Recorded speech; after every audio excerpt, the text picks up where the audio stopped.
फसल अवशेषों के इन सीटू प्रबंधन योजना के अंतर्गत कृषि में मशीनीकरण को बढ़ावा देने हेतु श्रीमती कांति देवी एवं श्रीमती रोहतास देवी को 60 HP ट्रैक्टर की चाबी आज माननीय मुख्यमंत्री महोदय द्वारा प्रदान की जा रही है।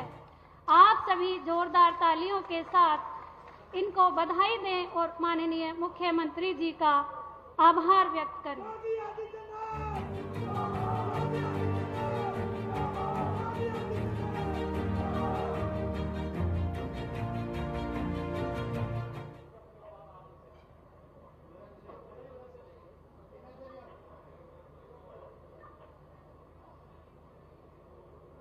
इसी क्रम में आगे बढ़ते हुए प्रधानमंत्री आवास योजना ग्रामीण एवं शहरी के माध्यम से कमजोर परिवारों को आधुनिक आवास प्रदान किए जा रहे हैं, जिसके लिए आज श्रीमती हनीफा जी को ग्रामीण एवं श्रीमती सुधा जी को प्रधानमंत्री आवास योजना शहरी के अंतर्गत माननीय मुख्यमंत्री महोदय के द्वारा उनके घर की चाबी प्रदान की जा रही है।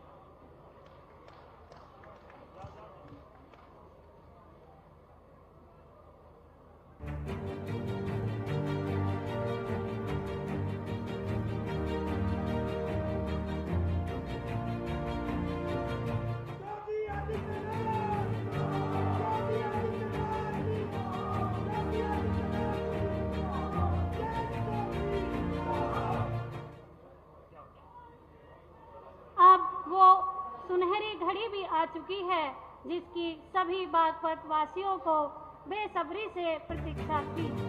जब हमारे माननीय मुख्यमंत्री महोदय द्वारा जनपद बागपत में 351 करोड़ की 281 विकास परियोजनाओं का लोकार्पण किया जाना है, हम माननीय मुख्यमंत्री महोदय जी से विनम्र आग्रह करेंगे कि वे अपने कर कमलों से रिमोट के माध्यम से अत्यंत महत्वपूर्ण विकास परियोजनाओं का लोकार्पण करने की कृपा करें।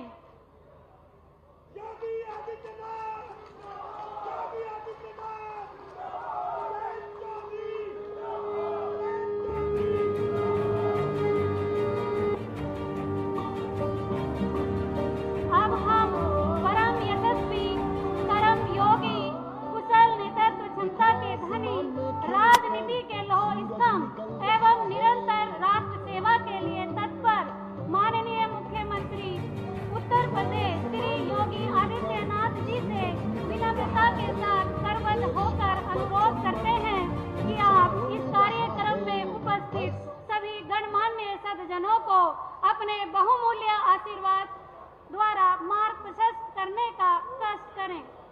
जोरदार तालियों की गड़गड़ाहट के साथ हम अपने माननीय मुख्यमंत्री जी का स्वागत करें।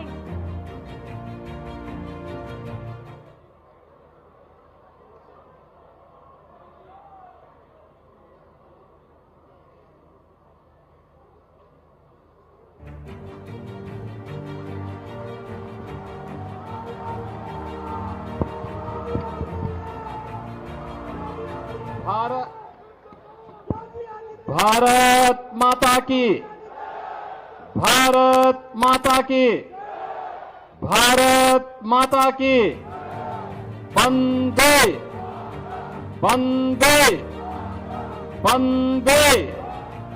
संत शिरोमणि रविदास जी महाराज की, संत शिरोमणि रविदास जी महाराज की। चौधरी चरण सिंह, चौधरी चरण सिंह, चौधरी अजीत सिंह, चौधरी अजीत सिंह।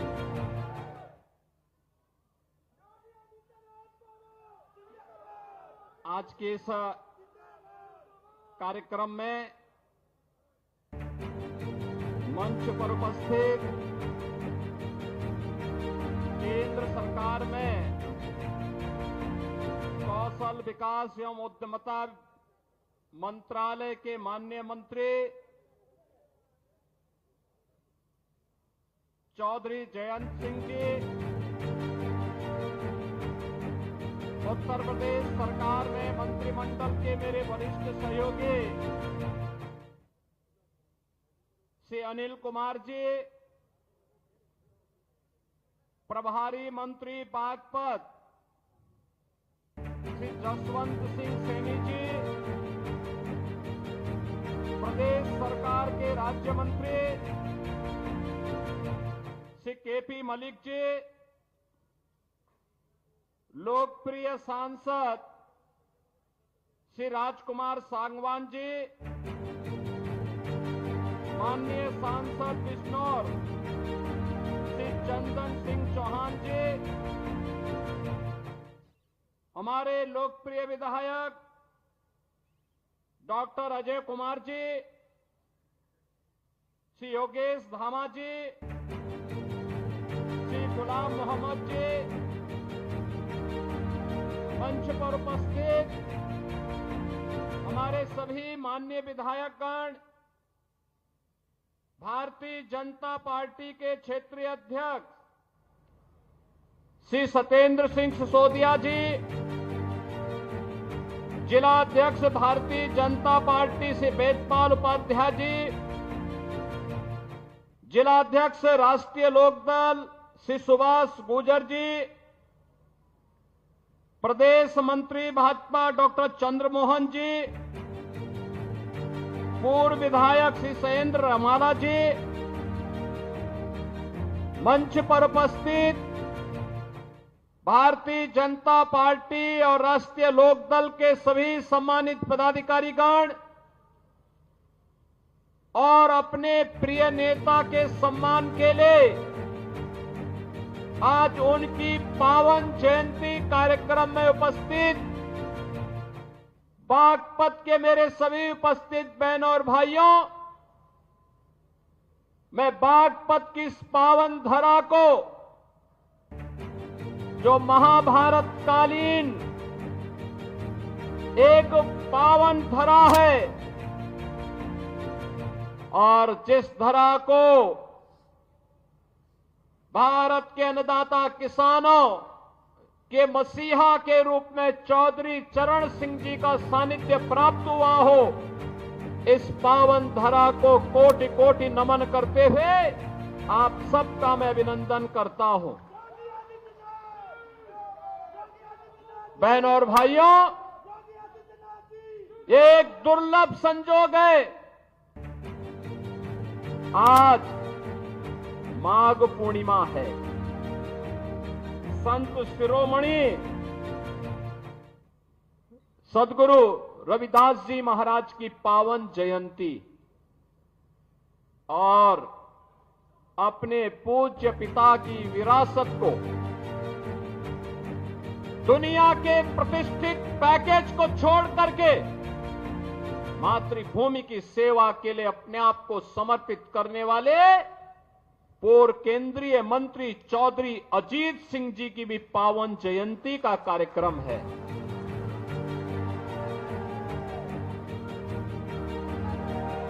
उनकी पावन जयंती के अवसर पर आज हमें यहां पर चौधरी साहब की इस पावन भव्य प्रतिमा के लोकार्पण का अवसर प्राप्त हुआ।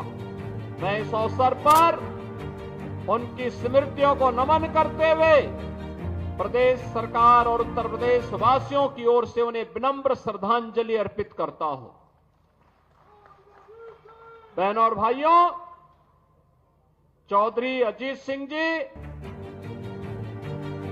उनकी प्रारंभिक शिक्षा इस पश्चिमी उत्तर प्रदेश में होती है।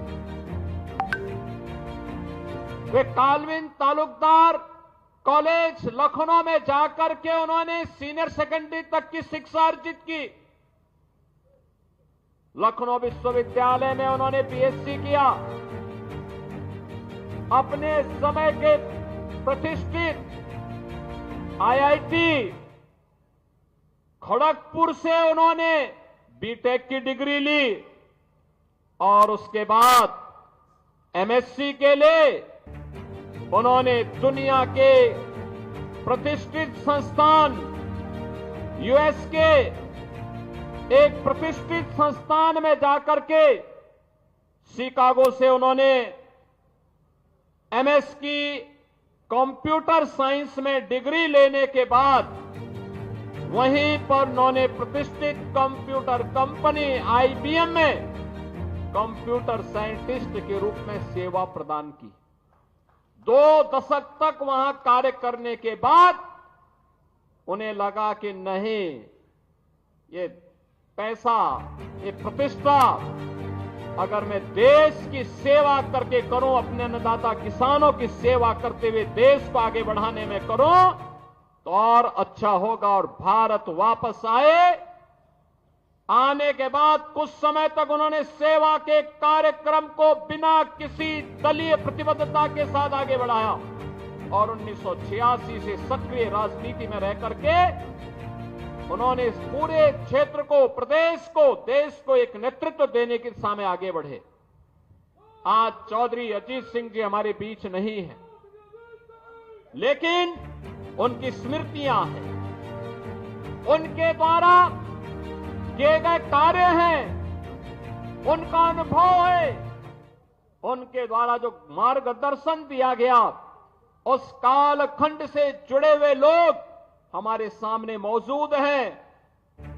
उस समय के युवाओं को, उनको जो नेतृत्व उन्होंने दिया था, वे आज जीवन के अलग अलग क्षेत्र में कार्य कर रहे हैं। उन सभी कार्यक्रमों को आगे बढ़ाते हुए आज केंद्र और राज्य सरकार चौधरी चरण सिंह जी की, चौधरी अजीत सिंह जी के इन कार्यक्रमों को आगे बढ़ाने का कार्य कर रही है। यही डबल इंजन सरकार की एक ताकत है और उस ताकत को आगे बढ़ाते हुए मुझे प्रसन्नता की अनुभूति हो रही है। बहनों और भाइयों, आज मैंने यहां पर देखा है बहुत भव्य प्रतिमा चौधरी अजीत सिंह जी की यहां पर लगी है और सचमुच ये पहली प्रतिमा, मुझे बताया गया पहली प्रतिमा यहां पर लगाई गई है। सचमुच वो प्रतिमा इस बात को दिखाती है, चौधरी अजीत सिंह जी में एक तेवर था, एक किसान का तेवर था। वे एक टेक्नोक्रेट थे, वे एक साइंटिस्ट थे और कंप्यूटर साइंस के बारे में जब देश में ना के बराबर लोग जानकारी लेते थे, तब उन्होंने दुनिया की इस प्रतिष्ठित कंपनी के माध्यम से डिग्री लेकर के कंपनी के माध्यम से इस फील्ड में प्रवेश किया था। देश के जब इन्हें चुने गिने लोग कंप्यूटर साइंस के बारे में जानकारी लेते थे, उस समय उन्होंने डिग्री लेकर के दुनिया में इस कार्यक्रम को आगे बढ़ाया। लेकिन जब देश को आवश्यकता पड़ी उनकी सेवाओं की, उस पैकेज को ठोकर मार करके वापस अपने देश में आए और फिर देश की सेवा करते हुए उन्होंने पूरा जीवन अन्नदाता किसानों के लिए, युवाओं के लिए, भारत के विकास के लिए, जीवन के भारत सरकार के अलग अलग मंत्रालयों को नेतृत्व देते हुए उन्होंने इस कार्यक्रम को आगे बढ़ाया। आज वे हमारे बीच नहीं है, लेकिन उनकी स्मृतियां हमारे बीच में, उनका मार्गदर्शन हमारे बीच में, उनके द्वारा किए गए कार्य हमारे बीच में है। उससे प्रेरणा लेकर के आगे बढ़ने की आवश्यकता है। बागपत तो उनके हृदय में बसता था, लगातार यहां के विकास के लिए चिंतित रहते थे।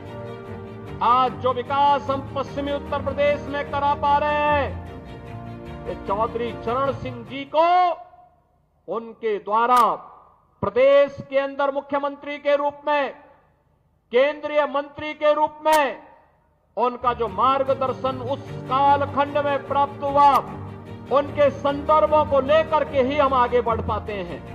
और आज मुझे बताते हुए प्रसन्नता है, बहनों और भाइयों, आज जब हम यहां पर उपस्थित हैं, मुझे बताते हुए प्रसन्नता है कि आज यहां पर जब हम एकत्र हुए हैं, तो यहां पर आज 350 करोड़ रुपए से अधिक की परियोजनाओं का लोकार्पण भी हम लोग बागपत जनपद के लिए कर रहे हैं। मैं इसके लिए यहां के माननीय सांसद जी को, माननीय विधायकों को, माननीय जयंत जी को, सभी अन्य माननीयों को हृदय से बधाई देता हूं। आप सभी को अपनी शुभकामना देता हूं। बहनों और भाइयों, आज मुझे बताते हुए प्रसन्नता है कि यहां पर विकास की इन बड़ी बड़ी परियोजनाओं के साथ कनेक्टिविटी की योजना भी है, नए संस्थान बनाने के कार्यक्रम भी हैं, सड़कों के निर्माण का कार्यक्रम भी है। ये बागपत का तो अपना इतिहास है।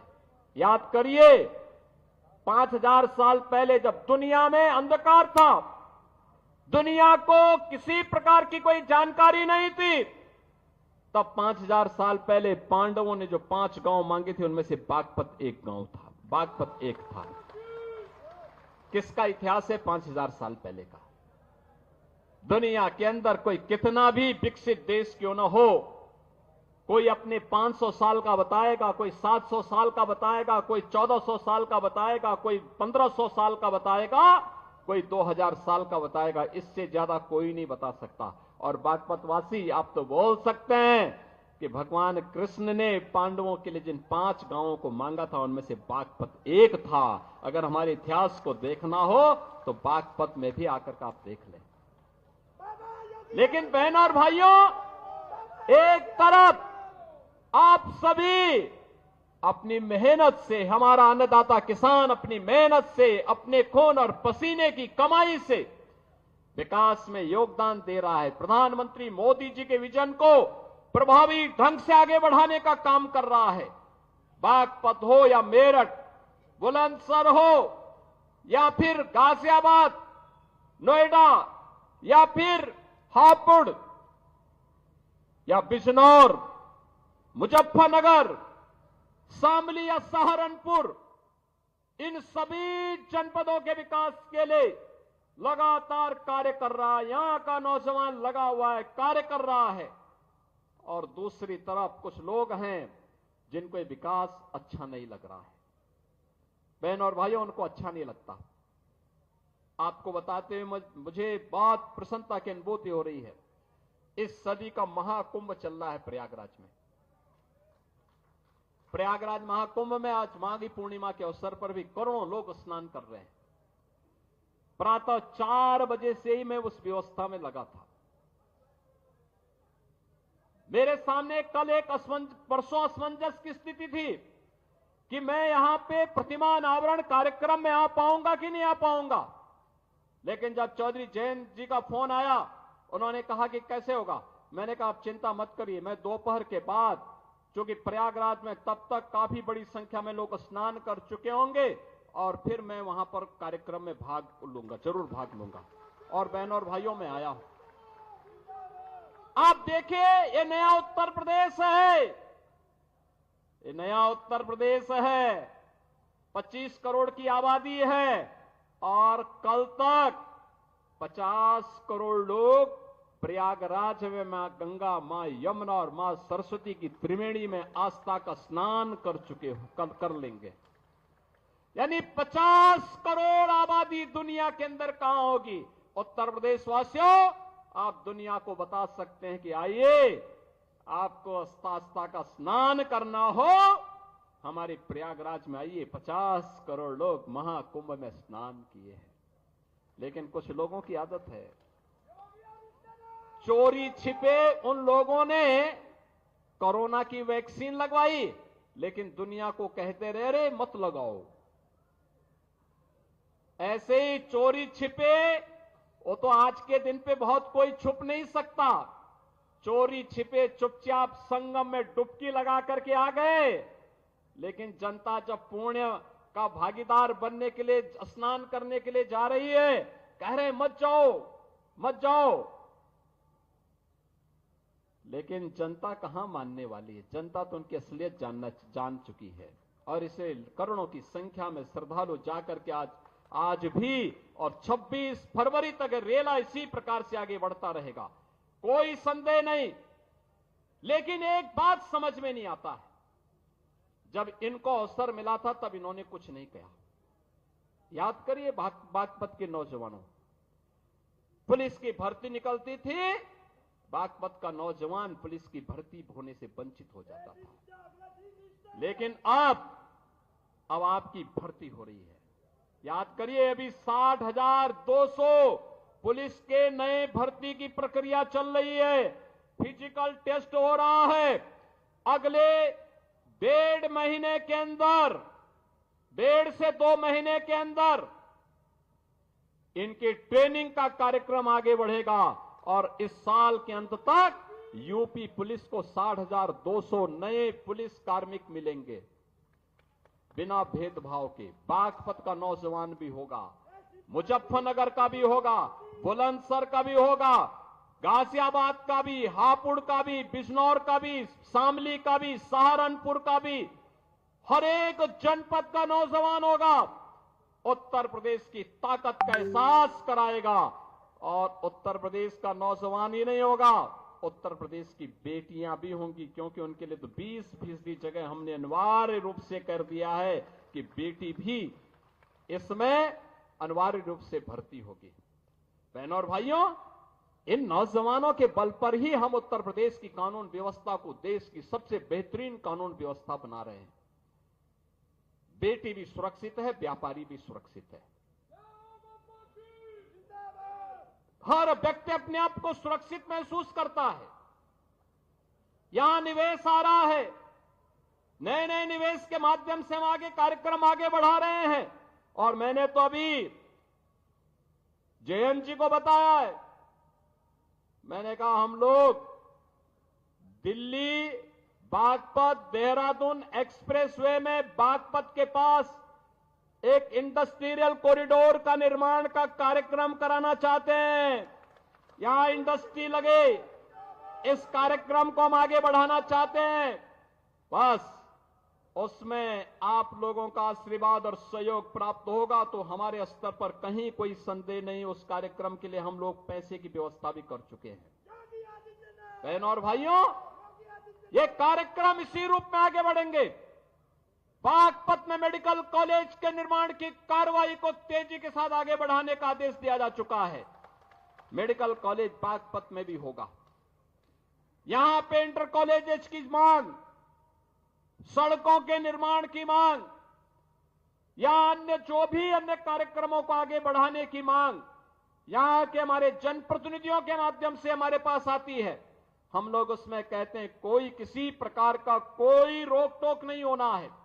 और बहनों और भाइयों, आज उन्हीं कार्यक्रमों को लेकर के हम लोग यहां पर आए हैं, जिसमें लोक निर्माण विभाग की भी सड़कें हैं, जिसमें 138 परियोजनाएं हैं।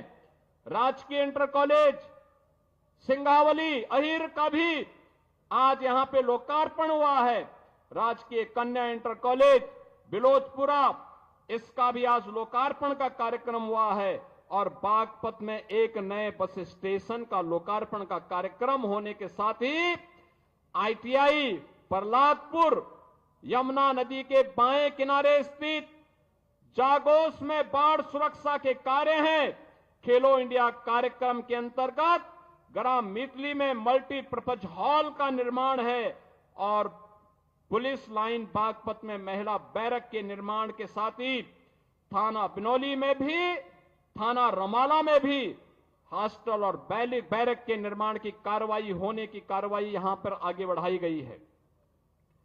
शिलान्यास के साथ ही हमने बड़ौद अमीनगर सराय मार्ग का छपरौली से बिजवाड़ा रजवाहा माखर नहर पट्टी का निर्माण का कार्य और बागपत से मुरादनगर मार्ग को 2 लेन चौड़ीकरण सुदृढ़ीकरण के कार्य का शिलान्यास भी किया है।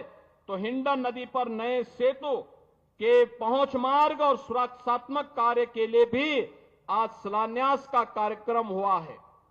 जिला चिकित्सालय बागपत में 50 सैया के क्रिटिकल केयर ब्लॉक के निर्माण का भी आज शिलान्यास हुआ है। तो राजकीय आयुष यानी आयुष चिकित्सालय में हम लोगों ने यहां पर भी उसके एक ब्लॉक का, इसके साथ ही मुख्यमंत्री अभ्युदय कंपोजिट विद्यालय और सिक्का में भी उसके शिलान्यास का कार्यक्रम हुआ है। बड़ौत में अमर शहीद बाबा श्यामल सिंह स्थल के पर्यटन विकास के लिए भी हम लोगों ने 1 करोड़ की राशि यहां पर उपलब्ध करवाई है, जिससे इसका सुंदरीकरण का कार्यक्रम आगे बढ़ाया जा सके। बहनों और भाइयों, विकास के लिए पैसे की कमी नहीं होगी। मुझे तो केवल आपसे एक बात कहनी है और वह ये कहनी है कि यहां पर हम लोगों ने सचमुच यहां का हमारा अन्नदाता किसान अपनी मेहनत से उसने खेती के नए तकनीक को अपना करके कैसे विकास की बुलंदियों को और आमदनी को कैसे बढ़ाया जा सकता है, कोई सीखे तो हमारे यहां पश्चिम के किसानों से सीख सकता है। और इसीलिए उसी को प्रेरणा में रख करके अन्नदाता किसान के बारे में चौधरी साहब की बातों को ध्यान में रख करके कि देश के विकास का रास्ता देश के खेत और खलिहानों से होकर के जाता है। चौधरी साहब जिस बात को कहते थे उसी बात को ध्यान में रख करके हम लोगों ने कार्य प्रारंभ किया। मुझे बताते हुए प्रसन्नता है कि यहां पर अब तक रमाला चीनी मिल के पुनरुद्धार के साथ ही हम लोगों ने से 5000 टीडीसी की पहले ही हम कर चुके हैं और साथ साथ 27 मेगावाट का कोजन प्लांट भी, जिसमें विद्युत संयंत्र उससे लगा करके उसके माध्यम से ऊर्जा उत्पादन के केंद्र के रूप में भी उसे विकसित करने का काम किया गया है। और मुझे बताते हुए प्रसन्नता है बहनों और भाइयों, एक आंकड़ा जरूर आप लोग नोट करना।